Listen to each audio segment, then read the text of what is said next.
What is up, and I welcome each and every one of you back to a brand new video. I hope you're all having fantastic days. Before we get started, don't forget to like, comment, and subscribe. Did I tell you guys to subscribe? Because that is something you should definitely be doing. We are back at it again, this time looking at the top 5 districts in Civilization 6. Now, just a really quick disclaimer, it's going to be like a few seconds at most.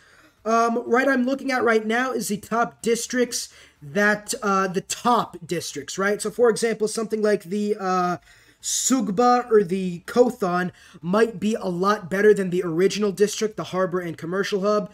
However, the fact that something like the, I don't want to give any spoilers, but I'm looking at the top districts, not how much they improve on the original districts. We want the top districts that can help you to victory. And yeah, without further ado, let's get started with number 5. We have the Greek Acropolis. Yes, in the base game, I think this would be number 2 or 3, but the fact that the Greek Acropolis gives you a free envoy is already so much better. It is cheaper to build, and it gets 1 culture for each adjacent district instead of 0.5 culture, as well as an extra culture for being adjacent to the city center. You can quite easily get it up to 2 to 3 adjacency bonus without building any wonders or entertainment complexes, but it does retain the original theater square bonuses, I guess you could say, of having 2 culture from every adjacent theater square, or not theater square, entertainment complex and wonder district, so you can get the culture bonus as Greece to be very, very high. Not only that, it also gets the envoy, like I said, is just so good, allowing you to get suzerains of city-states much easier. And combined with Pericles' unique ability, Surrounded by Glory, getting 5% culture per city-state you're suzerain of, this just ties in so well with his unique ability, making it one of the best districts in the entire game. The one caveat about it is the fact that it has to be built on a hill tile, so really it does kind of limit the adjacency bonus you could potentially get. If you don't have any hills like near your capital, like right adjacent to your capital, it could be rough. But I mean, hills are so common that this really isn't too big of a problem. 90% of the time you'll have a hills tile beside your cities, so it really isn't that too big of a debuff. That's why I have the Acropolis at number 5. Number 4, we have Byzantium's Hippodrome. Yes, the Hippodrome is such a good entertainment complex replacement. First off, it provides 3 amenities and is cheaper to build. That is already so strong early on, but it doesn't stop there. When you build the Hippodrome and its unique its buildings in the Hippodrome, like the arenas, the zoos, for example, you get a free heavy cavalry unit, which ties into the Tagma heavy cavalry unit that replaces the knight. It also does not have a resource. The unit built does not have a resource maintenance cost, but it cannot be built with a water park, which is something that all entertainment complexes share. This is so strong. The free cavalry units is just astounding. The fact that you also get amenities from it, it's just so good. And the fact that it's cheaper to build, you can get it in every single city. You will have no amenity problems as Byzantium. And the heavy cavalry you do get, like the Tagma, for example, or even later on in the game, tanks and Corsairs. And heck, I don't think giant death robots counts, but modern armor does, and that is just so massive later on into the game. It doesn't give any resources like science or production, which is why it is only at number 4, but it is just so strong, like giving you amenities and heavy cavalry. It's so basic, but it is so good. Enough said at that point. The Hippodrome is the 4th best unique district in the entire game. Number 3, we have the Lavra, the Russian Lavra. Now, before you Peter Stans come at me in the comment section, this was the number 1 district before the April update, but the fact that you're getting great writer and great musician points a little bit later does kind of knock it down a few pegs. But it is still such an incredible district. It is cheaper to build than the Holy Site.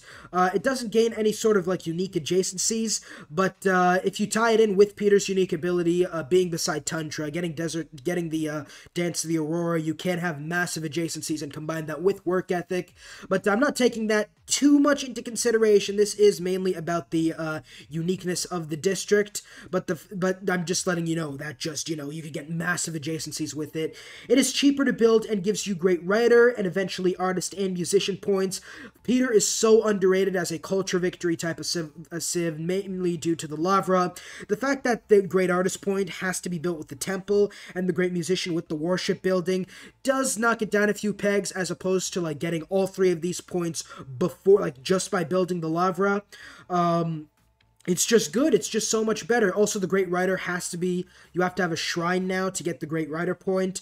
There really isn't too much more to say about the Lavra. It used to be incredible #1, but now it is incredible #2. It's just enough said. The Lavra is just so damn good, and that is why I have it at #3. #2, we have the Korean Siwon District. That is right. If I could just find her on this list up over here. Man, I'm an idiot. But it gives you 4 science base when it comes to adjacency. What's her name again? I'm so dumb. But it gives, there it is, Yeonduk.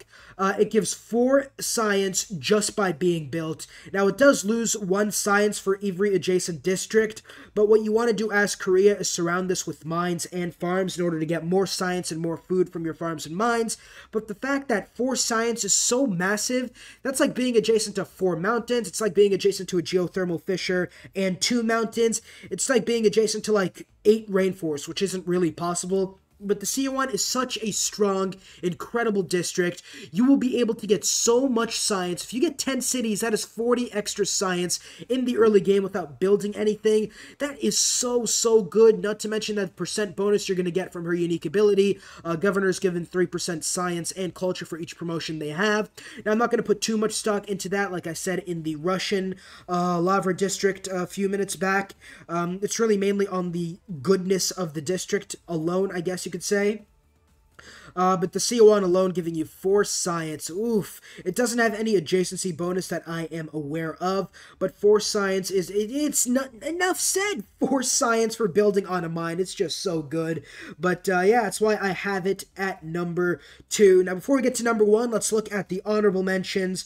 I have 3. Hey guys, really quick before we get right back into the video, the goal is to be bigger than PewDiePie by the end of this, probably by the end of next week or the week after that, quite honestly. So I would appreciate all the help I can get. I do believe that is a very attainable goal. And yeah, if you enjoyed it and want to help me out, subscribe, and let's get right back into the video. Honorable mentions here. We have the, what's her name? Didos Kothon, #1. It's good. It's a harbor replacement. The fact that you can get production towards naval units and settlers is the best thing. Also, wounded naval units in the city's borders heal 100 health per turn. The biggest thing about this is the naval and settler production, though. It's so damn strong. Like, the fact that you can build settlers, it's pretty much having the colonization policy card by building the Kothon. The naval units bonus is like having the maritime industries policy card. It's very good, but again, naval units aren't too big in most games, and the settler production is probably the best thing, but the naval units one is nice, but it isn't anything. 100 health per turn is good, but you don't get it if you got attacked the previous turn. Like, you have to wait 2 turns. So if you're getting, like, under siege or something, you're not going to be able to make use of that ability. But it is still fairly strong, and I would have had it at #6 if there were 10 unique districts that I could rank, I guess you could say. I think there might be 10, but I just wanted top 5 because, yeah, top 5. Next up, the second honorable mention, we have the Sugba. Yes, that is right, the Sugba from Mansa Musa. It's pretty strong. It gets gold from each adjacent holy site. And it also means stuff in the build, like units, buildings, and districts in the city that has a Suguba is 20% cheaper to buy with Golden Faith. So just tie into his unique abilities much better, and will have more of an adjacency than a regular commercial hub. But really, it is a 25% cheaper production, cheaper cost of stuff that do require gold. That does make this district that much better, I guess. It's not like the best ability. 20% reduction is like, instead of 1,000, you're paying only 800 gold. It isn't anything like out of this world, but it is still very solid, and that is exactly why I have it at second honorable mention. Third honorable mention, this is a 2-for-1. Both of Brazil's districts. Yes, Brazil's districts, Pedro's districts, The Street Carnival and Copacabana. The Street Carnival replaces the entertainment complex. Copacabana replaces the water park. They're both pretty much, they're literally the exact same thing. It's just they provide two amenities. They unlock the Carnival Project, which grants an additional amenity when underway, and a variety of Great People points when completed. So instead of going like Campus Research grants in the late game, you could go like the Carnival districts to get Great People points towards all Great People. And this does give Brazil does synergize well with his other abilities, and the fact that you can go for literally any victory type and have massive advantages as Brazil's does put the Street Carnival and Copacabana really up there. I guess not up there, but like every unique district in this game is very good. Aside from maybe a couple I'm not thinking about, but it's just like, it's good. Amenities, not as many as Byzantium's, which is why they're so much lower. The Great People points are nice, but they're not as good as the Hippodrome Byzantium has because of the free cavalry units, heavy cavalry, mind you.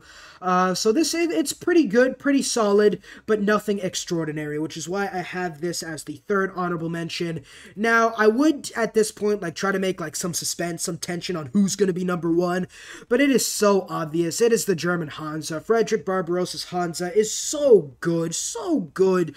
You get 2 production for every adjacent commercial hub, aqueduct, canal, and dam district, 1 production for each adjacent resource, and 1 production for every due adjacent district tiles. You can easily get plus 10 production adjacency, at the very least plus 7 or 8 as Germany. By the time the late game rolls around, it should be at the very least plus 8 or 9. And if you add in the double policy card that doubles industrial zone production, you're looking at 18 now. Wow, incredible. One of the things that I do want to think, like a strategy that could be good on Germany, is going for work ethic. If you go for something like, if you spawn near the jungle or something, or near desert, or near tundra, and getting like a work ethic holy site, how incredible would the production be in that city? That's probably a challenge I'd want to do in the future, but the Hansa just gives so much production. It replaces the industrial zone and is cheaper to build. Production in this game is the second most important resource aside from science. It's actually, you could argue it's the most important resource, because in order to get science, you need production. In order to get culture, you need production. The district mechanic requires production to build districts. So for any victory type you want, religious, diplomatic, domination, science, culture, you need production, and that is what makes Germany so good. It doesn't have like a direct correlation towards any victory type, but with the Hansa, you'll build wonders faster for culture, you'll build spaceship parts faster, and campus buildings faster for science. You'll be able to spam out military units for domination. I don't know how it would work with diplomatic, but yeah, sure, diplomatic. And it just makes everything so much better and so much easier when you have just a massive industrial base. Not to mention, combined with free imperial cities, giving you an extra district than usual. It's just good. It's just great. It is just incredible. That is going to do it, ladies and gentlemen, the top 5 districts in Civilization 6. If you enjoyed, don't forget to subscribe, like, leave a comment down there. Let me know about, maybe like the English district, the English Harbor. What other district did I not have? I had plenty of districts not on. Well, no, I think I might have had like only 1 or 2. But yeah, let me know what districts you guys really like. And I'll see you all in the next video. Peace.